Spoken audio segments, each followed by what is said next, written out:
What's going on, guys? JSGC here, and we are here for another Manchester City video. Today we're going to be doing my match review, match reaction and match analysis of Manchester City's comeback win away at Newcastle at St James's Park.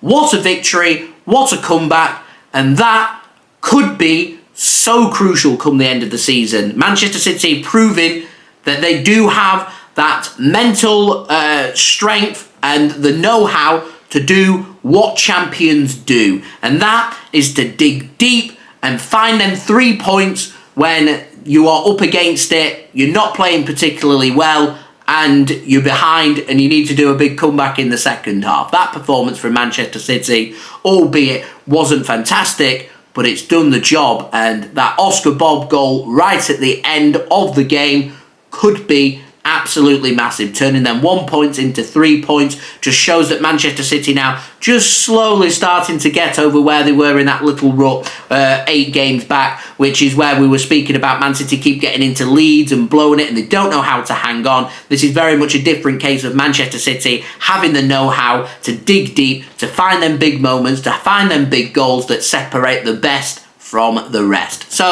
before I do crack on with this video, make sure, like always, if you are enjoying the content, do subscribe to my channel. Also, don't forget social media links, they're in the description if you want to go and follow me on my Twitter, Instagram, and TikTok. Email also in the description too if you want to hit me up for any sponsorships for any videos or any general business inquiries. Also, don't forget to leave a thumbs up. 100 likes is the aim. Do get your thoughts in the comments below. So, on to this game. It's a game that City completely dominated. It's a game that Manchester City, as far as I'm concerned, deserved the 3 points. 27 shots, 11 on target, 3 goals, dominated possession, over 70% possession, 73% possession. This has been a completely dominating performance from Manchester City. The only thing we weren't dominating was the scoreline. Now, considering we put ourselves into a great position, yeah, we wasted a couple of opportunities, but we managed to find the back of the net through Bernardo Silva with such a cheeky little flick into the back of the goal. Newcastle weren't happy in the goal in the build-up. They thought there was a foul on Anthony Gordon from Ruben Dias. I thought the ball had already gone out of play, so it makes that foul redundant. For me,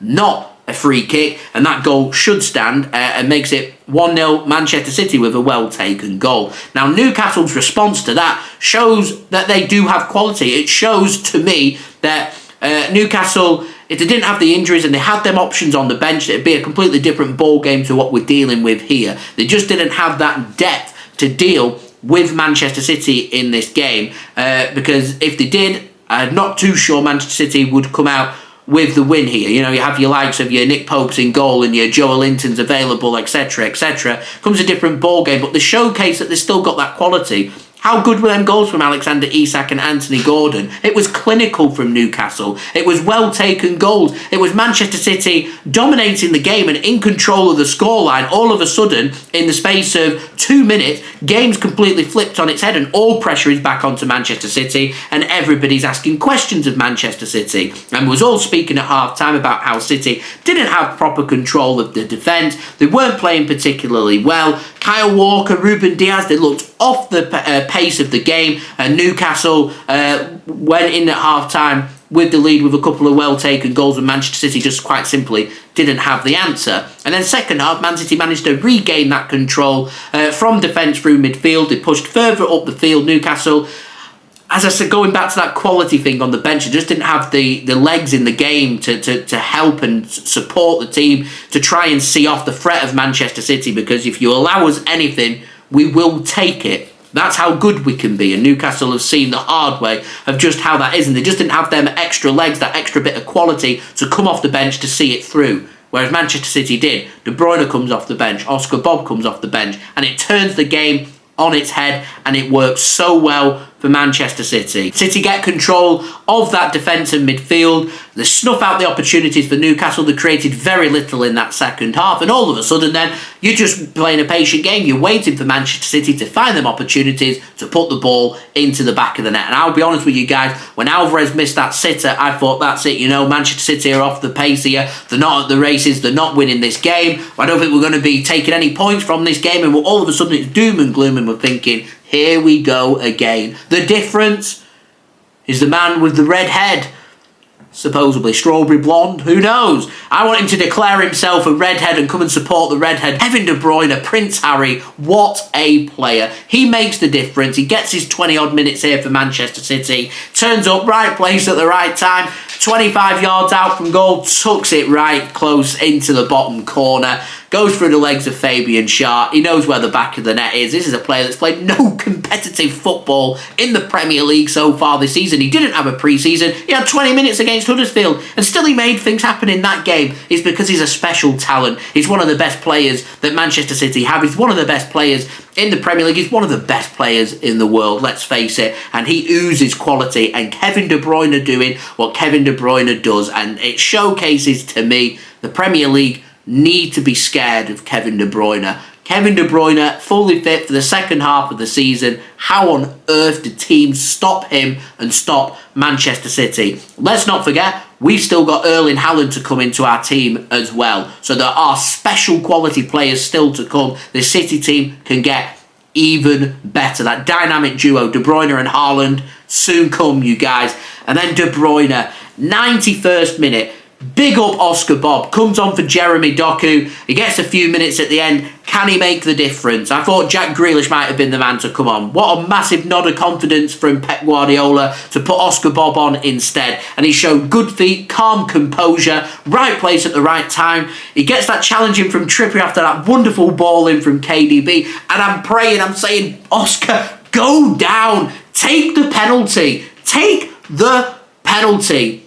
He's cool, calm and collected, rounds the keeper, puts the ball into the back of the net. 91st minute, only 3 minutes added on at the end.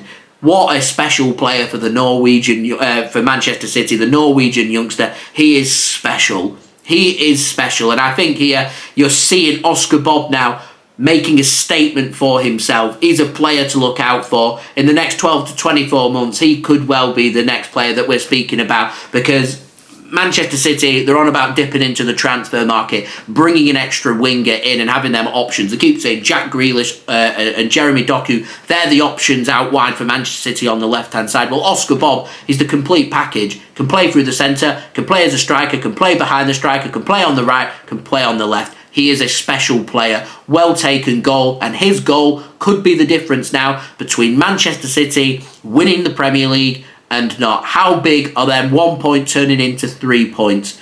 Massive, absolutely massive. And it's KDB, it's Oscar Bobb that make the difference, and it's Manchester City having that quality on the bench to bring on ready for this match. It's what Newcastle didn't have, and it's ended up being the very small margin between the two teams. And I said how important small and fine margins are in this season. At the moment, first half of the season, there's been a lot of stuff that in these fine margins haven't gone City's way. I look towards the Chelsea match away from home conceding the late penalty. I look towards Liverpool and conceding that late goal with Trent Alexander-Arnold, conceding late against Spurs, losing against Aston Villa, conceding 2 goals in the final 15 minutes against Crystal Palace to see 3 points turn into 1. And it's about turning that round and getting them results from dire situations. We've managed to do it. I am still, I'm going to say it, confident if Man City can go out there, get something at Spurs Stadium and at Anfield, I think Manchester City win the Premier League. Still plenty of games to go, still all to play for, but